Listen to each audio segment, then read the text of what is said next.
Jack, would you mind starting us out this morning? Thank you. Bow, please. Dear Lord, you bless us with this Sunday morning.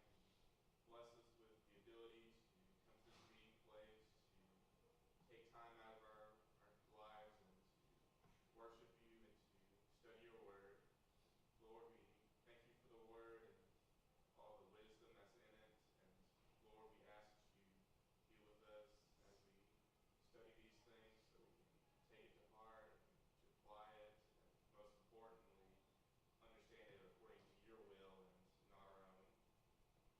Lord, we ask that you be with those who still not be on their way to you. And Lord, we thank you so much for Jesus and his sacrifice on the cross. In Christ's name we pray.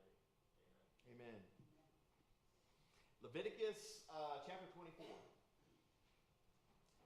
Leviticus chapter 24. Today, as I had mentioned, we're rapidly coming to the end of this study in the book of Leviticus.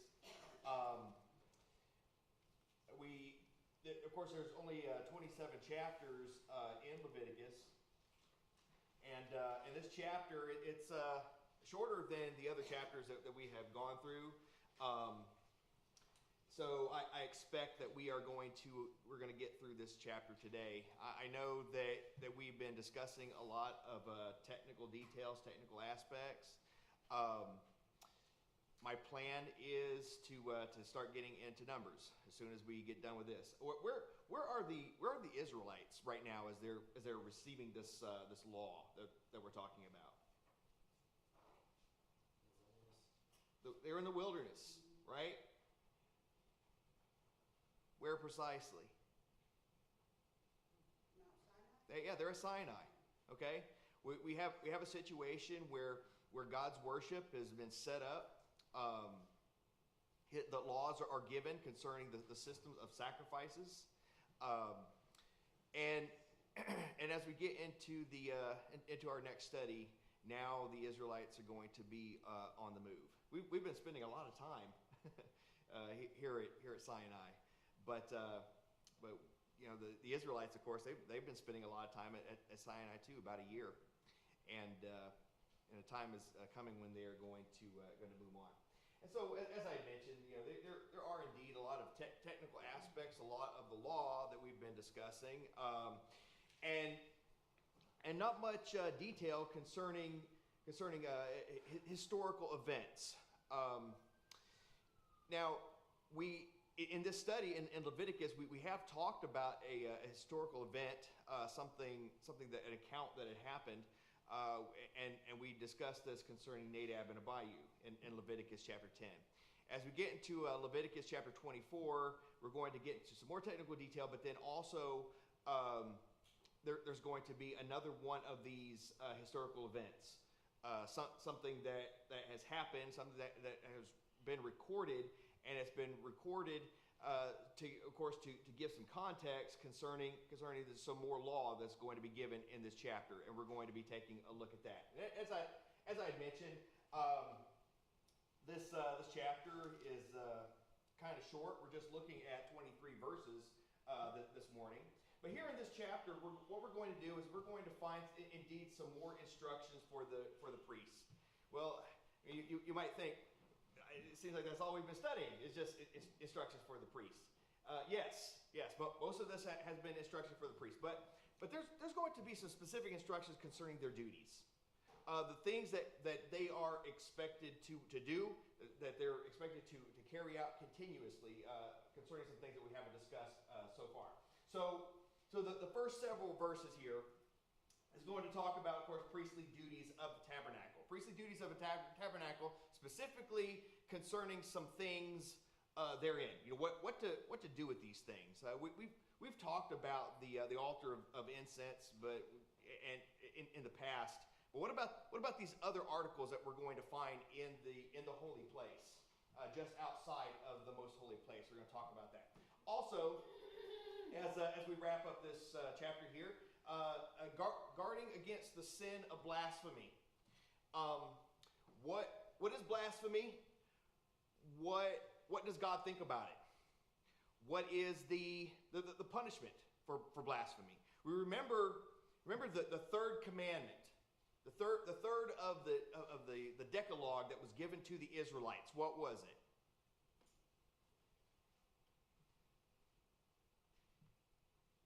Third law. Do not take the name of the Lord your God in vain. Right? So what is blasphemy? And if somebody were to break this law, what was to be done with them? And up at this point, we know that a law against blasphemy was given. Well, what if somebody broke the law? What's to be done with that individual? I think that this chapter gives us some indication. So let's take a look at the first several verses in this chapter concerning these priestly duties. Starting at verse 1. Then the Lord spoke to Moses, saying, Command the sons of Israel that they bring to you clear oil from beaten olives for the light, to make a lamp burn continually. Outside the veil of testimony in the tent of meeting, Aaron shall keep it in order from evening to morning before the Lord continually. It shall be a perpetual statute throughout your generations. He shall keep the lamps in order on the pure gold lampstand before the Lord continually. So first off, what three items of furniture is found in the holy place? There's three items in particular that we've talked about in our study of Exodus. What do we find? The ark. Okay, the ark is in the most holy place. No, it was the incense. The altar of incense, which is located where? In the, not the most inner sanctuary, but in the. It is in the holy place. You remember where it was oriented? Where would you find it? The veil. Yes. Yeah, right in front of the veil. Yes. And then you had So which would make it on what side? This is kind of a bonus question. Bonus question. It's on the west side. Remember, the tabernacle, the entrance of the tabernacle faced east. Right. You go into it. If you were to walk and look straight, that's what you'll find. You'll find the altar of incense. Okay, so we have the altar of incense. We also have the lampstand. the lampstand, which was found where? It was on the south side. If you were to look south, you'd find the lampstand. And what was the other article? The other piece of furniture that you would find? With the bread of Yes. The table of showbread, or the table of presents. This is what you find. Okay, so like I said, we've talked about the altar of incense and the priestly duties concerning that. Now we're going to take a look at the lampstand and the showbread. What are the priests supposed to do with these things? This is where you're going to find law concerning that. So the three items of furniture that's found in the holy place. So what is the regulation concerning the oil lamp? Keep it burning. Keep it burning. midnight oil. Yeah. That's true. Right. That's true. Okay, keep it burning. Who is to keep it burning? Yeah. Let's take a look at this. Said Aaron. Again, yes. Aaron shall keep it in order from evening to morning before the Lord continually. Well, what if Aaron dies? Well, then his descendants. His descendants, or the high priest. Well, Yeah. Immediate high priest descendant. Yeah. And I've read commentators. It could be that it was the specific duty of the high priest to make sure that this is done morning and night. But concerning the fact that this was a continuous thing, it was both morning and night. That I've read commentators that mention, and of course this could possibly be true, that it wasn't just up to the high priest in order to maintain the lamp. Now, it was the other priests that were to do it too. However, it was up to Aaron or the high priest to make sure that these things are done. All of the priests are under the purview of the high priest, and of course it would be up to the high priest to make sure that the lamp was burning continually. What else? What else concerning the lampstand? Pure oil. Pure oil. Okay, very good. What kind of oil? Olive oil. I've never heard of an olive oil lamp. But is it to just be any kind of olive oil? No, it had to be the virgin. That's right. It had to be of olives that were beaten olives. That's right.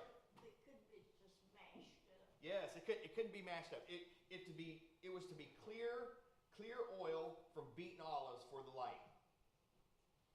Now, of course, outside the veil of testimony and the tent of meeting, and Aaron shall keep in order from evening to morning before the Lord, continually. And how long is this order in place? Forever. Yes. Yeah. So he shall keep the lamps in order on the pure gold lampstand before the Lord continually. What do you think is the significance? You've thought about the significance of this lamp, and making sure that it's lit continually. The guiding light, maybe? You know, it's that, seeing that, the light, like it represents the light of Jesus, the same thing, you know. He is the light of the world. Mm-hmm. That was their guiding light, I would think. Okay. All right. Maybe. Yeah. Wendy? Yeah, I thought it was similar to the parable in Luke 12 with the virgins keeping their lamps ready. So keeping it lit and keeping it ready allowed them to be prepared, you know, for whatever Right. would come. And Yeah. never being in the darkness. But what about the daytime? Now, of course, there's a practical application of this. Kind of a trick question. I think there's a practical application and a spiritual application, right? All right, and I think you're pointing to the spiritual application too. What would be the practical application? How many windows do you find? I mean, and there was all the dark colored cloth that they used, and the goat skin, and the ram, all that. I'm sure it was Pretty dark inside without that lampstand. That's right. That's right. Okay, so the lamp was to be burned continually. When was it supposed to go out? When could it go out? What about during the breakdown of the tabernacle when the lampstand was being transferred from one place to another? No, I'm It- sure they had, I would think. Okay, so the law was that the lampstand was to be maintained and it was supposed to go continuously, morning and night, right? Right. What about during transport? I wouldn't think there's an exception. I mean, we're to keep our lights lit, you know? Yeah, I was imagining if you were to imagine the weight of this thing, just in the gold components, about 75 pounds of gold, and these priests having to carry this thing. But I don't. Presumably, and I think that there's scriptural indication that there were times when the lamp did go out, specifically during transport. So this law here is showing what the priests are to do once the tabernacle is set up and the lamp is set up. Well, how do we know it was broken down? Well, let's take a look at Numbers chapter 4.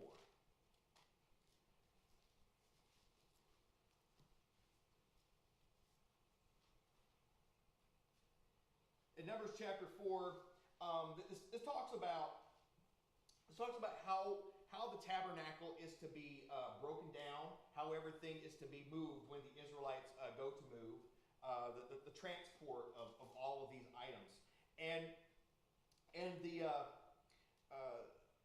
duty of transporting these articles had fallen to the family of the Kohathites, of the Levites.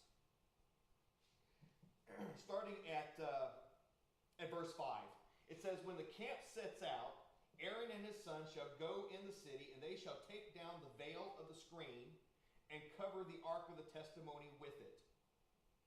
And they shall lay a covering of porpoise skin on it, and shall spread over it a cloth of pure blue, and shall insert its pipes. And And I thought that was an interesting detail.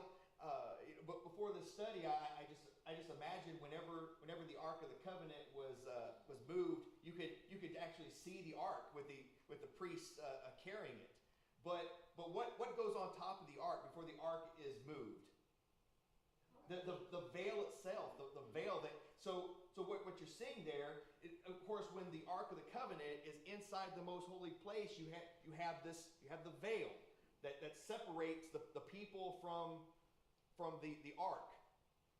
Even in transport, there's a veil that still serves as a covering. Also another layer of protective covering on top of that too, presumably to protect the veil itself, from the weather and from the elements. I just thought that was an interesting detail. So over the table of the bread of presence, they shall also spread a cloth of blue and put on it the dishes and the pans and the sacrificial bowls and the jars for the drink offering, and the continual bread shall be on it. They shall spread over them a cloth of scarlet material and cover the same with a covering of porpoise skin, and they shall insert its poles. Now remember, just like the table of incense and the altar of burnt offerings, the table of showbread also had a place to insert poles in order for it to be carried. Verse 9, they shall take a blue cloth and cover the lampstand for the light, along with the lamps and its snuffers and its trays and all of its oil vessels by which they serve it. And they shall put it and all its utensils in a covering of porpoise skin, and shall put it on the carrying bars. All right, and of course, in verse 11 it goes into the altar. So concerning the lampstand, you also have a snuffer. Well, what's a snuffer if it's not intended to put out the lamp, the light of the lampstand? So I said all this to say, I think that we can assume that there is a time indeed when the lamp does go out. That's when it's carried from one place to another. But once the tabernacle gets set up, the Israelites get camped wherever they are, that lampstand goes up, that light goes on, and it is continuous. It is continuous. And of course, we might be able to talk about the spiritual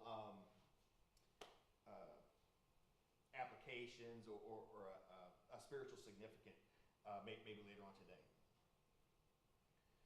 So let's continue in verse 5. Then you shall take fine flour and bake 12 cakes with it. 2/10 of an ephah shall be in each cake. You shall set them in 2 rows, 6 to a row, on the pure gold table before the bread.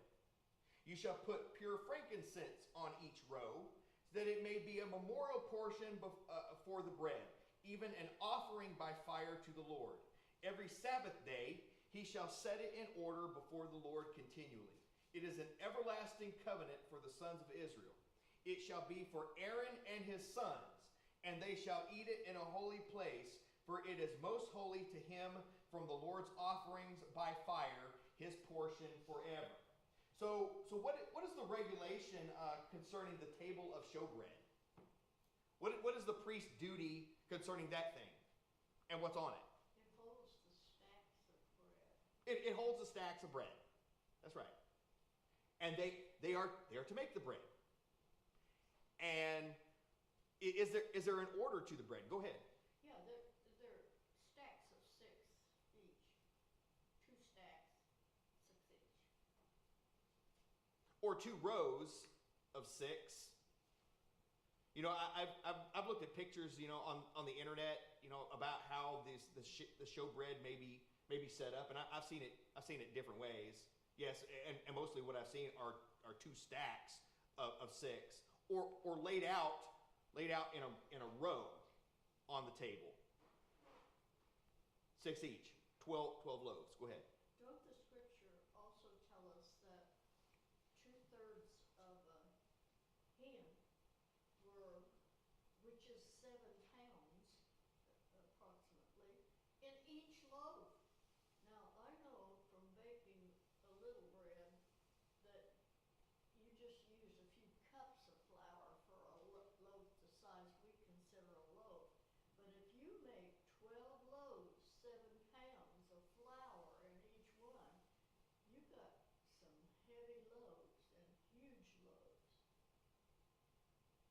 Hey Google, how much is 2/10 of an ephah? About a quart. No, a pound, 7 pounds. Seven No, I didn't mean to do it literally. Stop. No, isn't the hen, what they put the wine in? Yes, that's like a measurement of liquid. That's a quart. Right. But the flour was 2/10 of. It was a lot of it. Well, that's 7 pounds of flour each.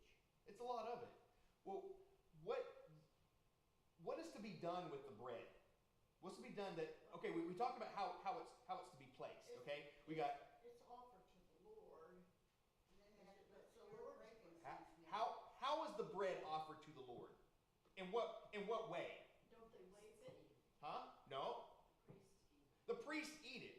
The priests eat it. However, what goes along with the rose? The frankincense.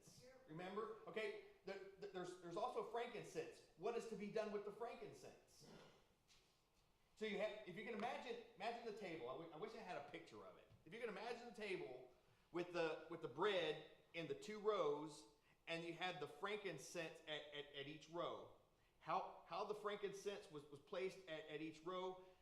You could look at Numbers chapter 4. There was also other pieces of utensils that went with this, specifically containers and bowls. The frankincense was probably put into the bowls. Okay. At first, I thought that the frankincense was actually put on the rose. But if you think of it like this, that the frankincense was not put on the bread. It wasn't put on the bread for the priest to consume.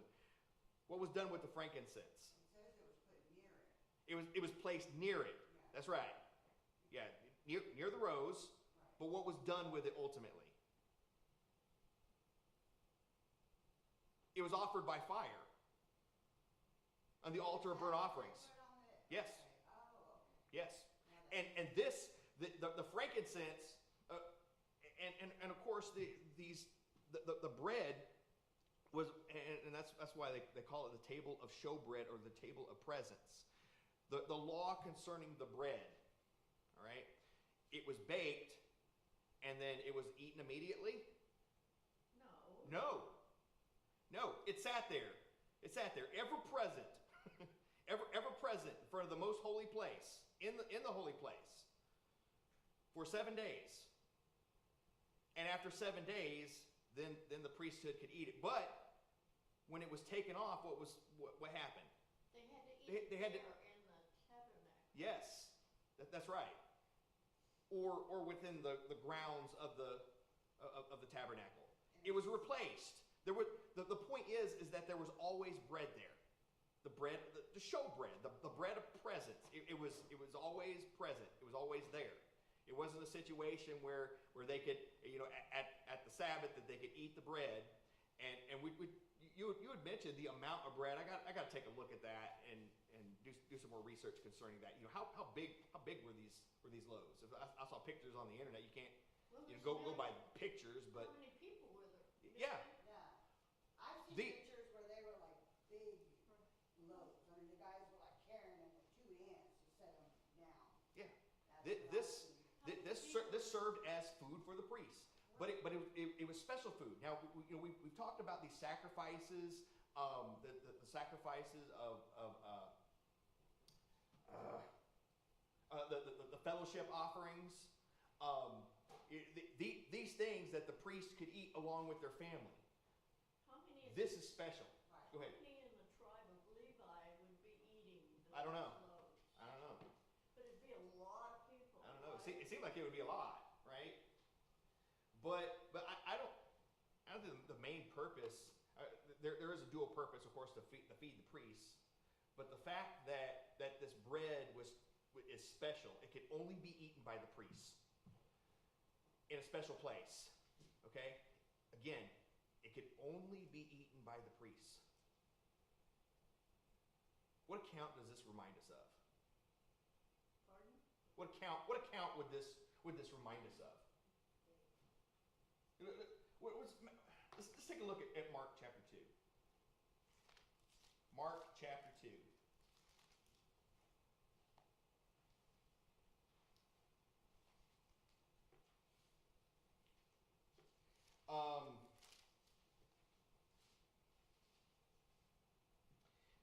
2 and verse 23. It says that it happened as he, Jesus, was passing through the grain fields on the Sabbath, and his disciples began to make their way along while picking the heads of grain. The Pharisees were saying to him, "Look, why are they doing what is not lawful on the Sabbath?" And he said to them, "Have you never read what David did when he was in need and he and his companions became hungry?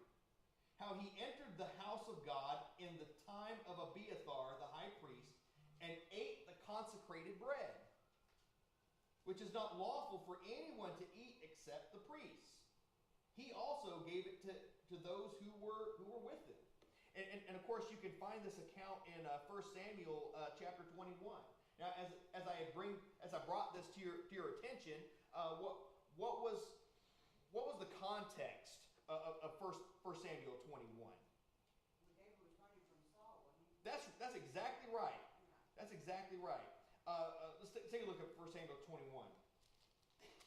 1 Samuel 21, it says, "Then David came to Nob, to Ahimelech, the high priest, and Ahimelech came trembling to meet David and said to him, 'Why are you alone and no one with you?' And David said to Ahimelech the priest, 'The king has commissioned me with a matter and has said to me, let no one know anything about the matter which I am sending you and which I have commissioned you, and I have directed the young men to a certain place. Now therefore, what do you have on hand? Give me 5 loaves of bread or whatever can be found.' The priest answered David and said, 'There is no ordinary bread on hand.'" So what does this tell us about the bread of presence? It's special. It's not just any ordinary bread. There's laws and regulations concerning that. But there is consecrated bread, if only the young men had kept themselves from women.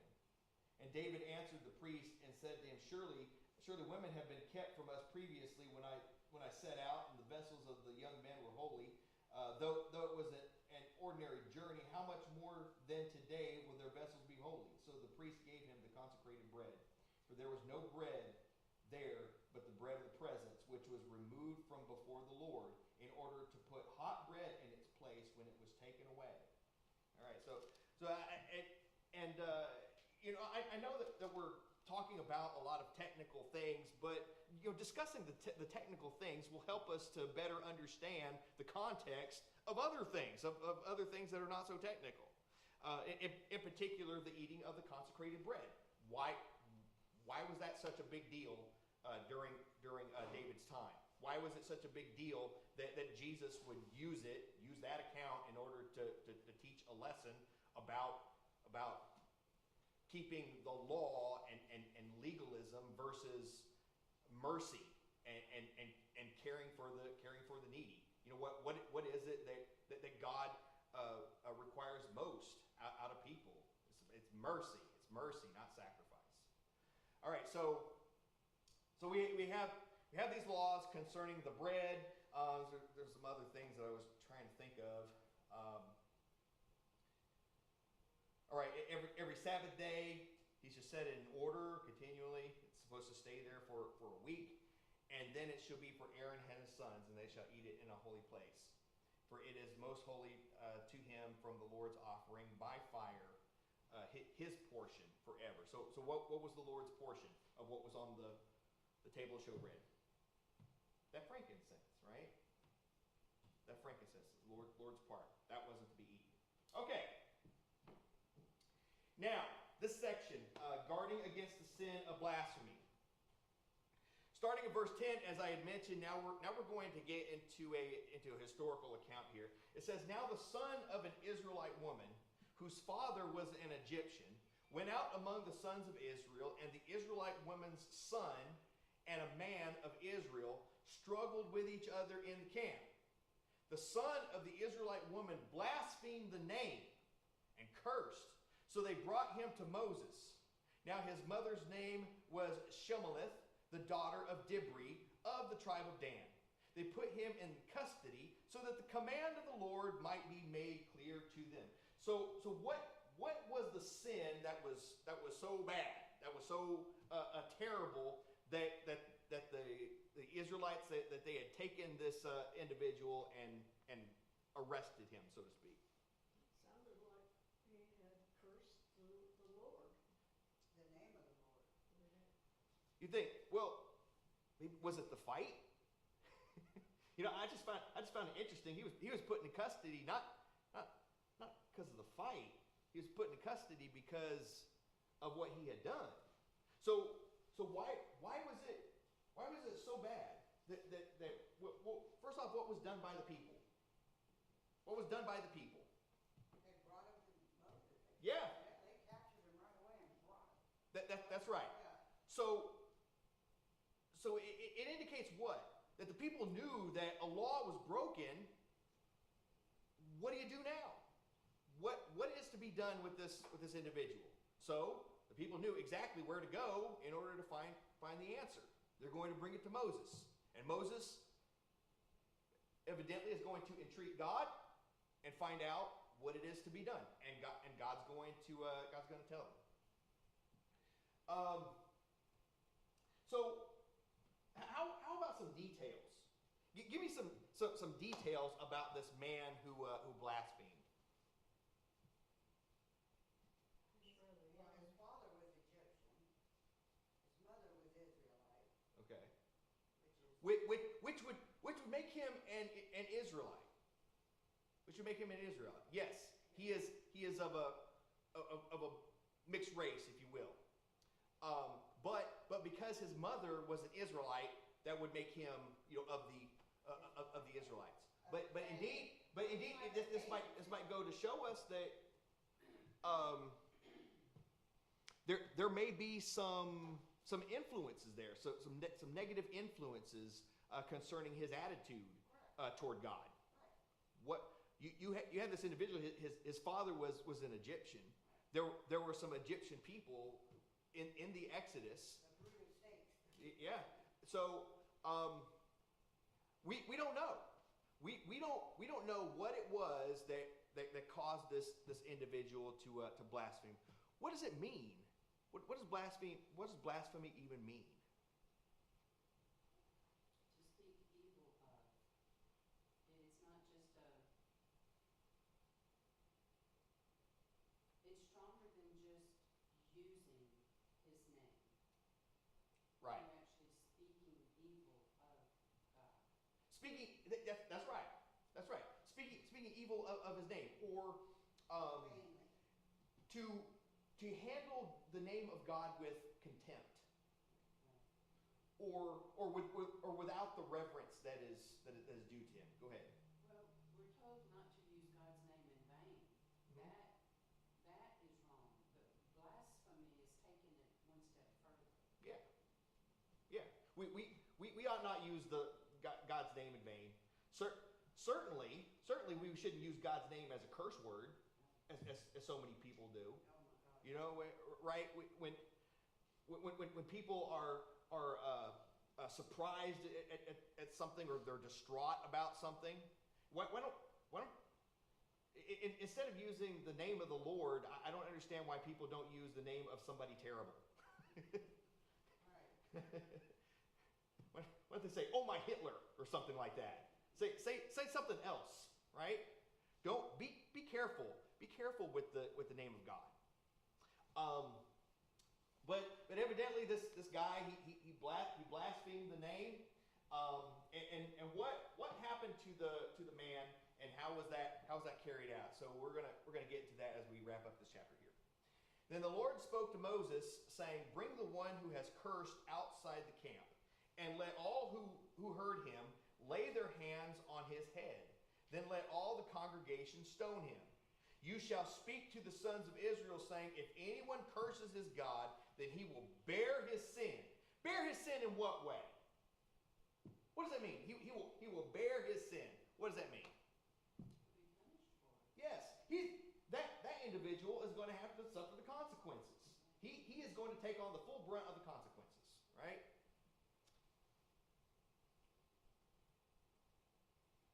Moreover, the one who blasphemes the name of the Lord shall surely be put to death. All the congregation shall certainly stone him. The alien, as well as the native, when he blasphemes the name, shall be put to death. If a man takes the life of any human being, he shall surely be put to death. The one who takes the life of an animal shall make it good, life for life.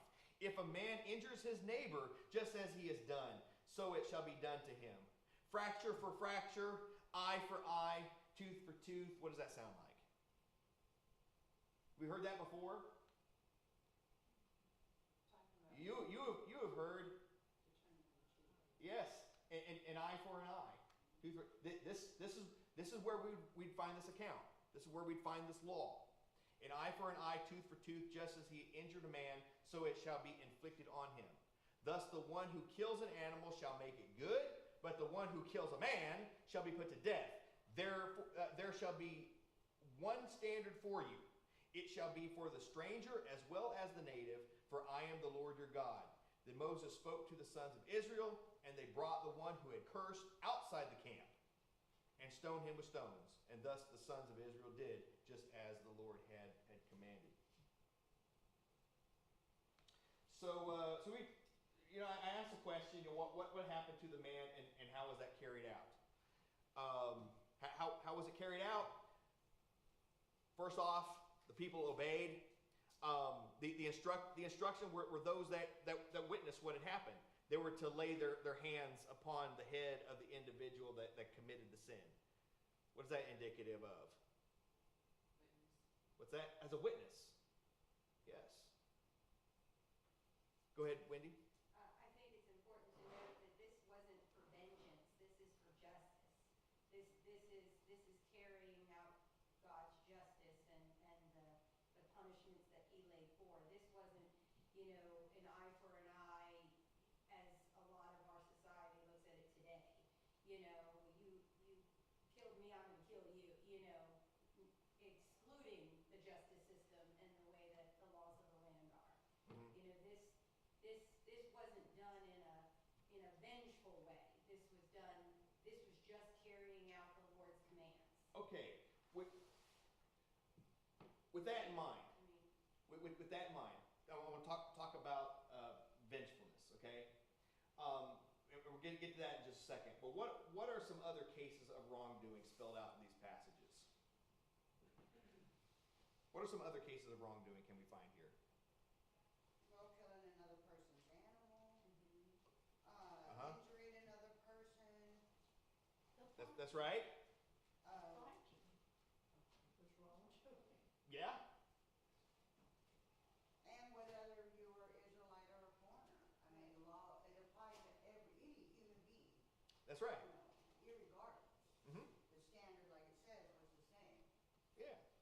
Yeah. Okay. So you had some other cases of wrongdoing. Wrongdoing, murder. Murder is being talked about here. Okay. We're discussing the subject of blasphemy, right? And what was the penalty? Death. It was the death penalty. So now what was some law is going to be given to clarify?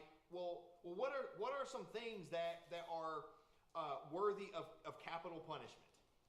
All right, namely, murder. Murder, premeditated murder, is worthy of capital punishment. But there are other things, other punishments that you do that are not worthy of capital punishment, right? In particular, destroying somebody's property. In particular, their animals, their livestock. Fighting, injuring somebody, right? Just because somebody injured you doesn't mean the death penalty for the other person. If somebody hurt your property, regardless of how much you value that property, that is not worthy of the death penalty. However, murder is, and this is a situation where verses 17 through 21, it appears to be laid out in a chiastic pattern. That is, you have 2 points. You have a couple of points, and these points are repeated, but within the points that are repeated, the main focus is kind of in the middle of those things. First off, in verse 17, you see the one who killed a human being was to be put to death. But you take a look at verse 18. It tells us that the one who kills an animal should not be put to death. But what should he do? He should make it good by paying for the damage. in an appropriate amount. But the central point, of course, is going to be found in verses 19 through 20. One who injures a man shouldn't be put to death, but the punishment to an extent commiserates with the pain that has been inflicted upon the individual. Does this mean that if somebody breaks the arm of an individual, that the individual that got their arm broken, they get to break the other guy's arm? Is that what this means? Come on, eye for an eye, tooth for tooth. It's more of a, The punishment should fit the crime. That's the point. That's the point. In this chiastic structure here, that is the point. Because, of course, again, it's wrapped up in verse 21, 2 points. One who kills an animal is to make it good, but the person who kills a human being is to be put to death. Go ahead. I don't remember where it was, but we've already read. Yeah, and we've studied this in Exodus. Didn't it Okay, say? Yeah. where the animals, depending on what animal was killed, or stolen or Yeah. whatever, depended on how much you had to pay back. That's right. That's right. But does it mean you get killed for it? No. There are certain things that just is worthy of the death penalty. Premeditated murder, one. Go ahead. Today, if you get the death penalty, that means you're gonna be in jail for many, many years, probably, if it's carried out at all. Right. So But sometimes doesn't it gets. Scripture tell us that the punishment was carried out immediately? Yeah. Well, Immediately. yeah, that's true. Yeah. That's I true. always thought it was a premise of get the core, the rottenness out of the rest of the barrel. Okay. Quickly as you can. Speaking So it of doesn't spread. speaking of getting the rottenness out, when this individual was stoned, what did the Israelites do to him? Do with him?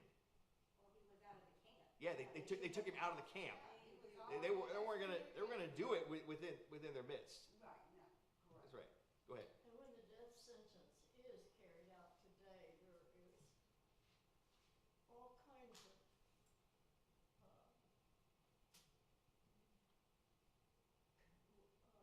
communication and talk about how it can be done painlessly to the one being put to death.